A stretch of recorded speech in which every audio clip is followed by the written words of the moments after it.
India's External Affairs Minister has issued a point-by-point rebuttal to Pakistan Prime Minister Nawaz Sharif. In an 18-minute speech which was recently delivered at the United Nations General Assembly, Sushma Swaraj lambasted Pakistan, urging the international community to isolate those countries that harbour terrorists. Making a direct reference to the situation in Balochistan, Sushma Swaraj said that those who live in glass houses should not throw stones at others. This in response to Pakistan Prime Minister Nawaz Sharif's allegations of human rights violations in Jammu and Kashmir.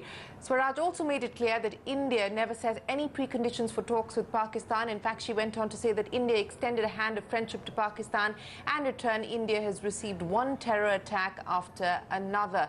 Mincing no words, Sushma Swaraj said Jammu and Kashmir will remain an integral part of India and that Pakistan should stop dreaming of any other eventuality. Here are the highlights from Sushma Swaraj's speech delivered just a short while ago at the UN General Assembly.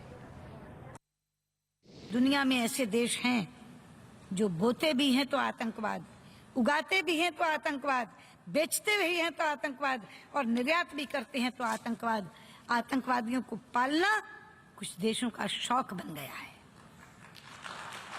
ऐसे शौकीन देशों की पहचान करके उनकी जवाबदेही सुनिश्चित की जानी चाहिए और ऐसे देशों को भी चिन्हित करना चाहिए जहां संयुक्त राष्ट्र द्वारा प्रतिबंधित आतंकवादी सरेआम जलसे कर रहे हैं, प्रदर्शन निकालते हैं, जहर उगलते हैं और उनके ऊपर कोई कार्रवाई नहीं होती। इसके लिए उन आतंकवादियों के साथ वे देश भी दोषी हैं जो उन्हें ऐसा करने देते हैं। ऐसे देशों की विश्व समुदाय में कोई जगह नहीं होनी चाहिए।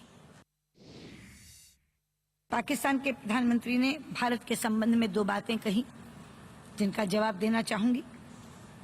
एक तो उन्होंने कहा कि मेरे देश में मानवाधिकार का उल्लंघन हो रहा है। मैं कहना चाहूंगी कि जिनके अपने घर शीशे के हों उन्हें दूसरों पर पत्थर नहीं फेंकने चाहिए। जरा एक बार बगल में झांक कर देख लें क्या हो रहा है बलूचिस्तान में और वो खुद क्या कर रहे हैं वहां। मैं कह सकती हूं यहाँ के आज जो बलूचिस्तान में हो रहा है वो यातनाओं की पराकाष्ठा है।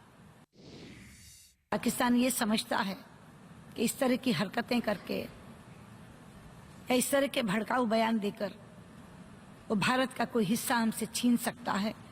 तो मैं पूरी दृढ़ता और स्पष्टता के साथ यहाँ ये कह देना चाहती हूँ कि आपका ये मंसूबा कभी कामयाब नहीं होगा।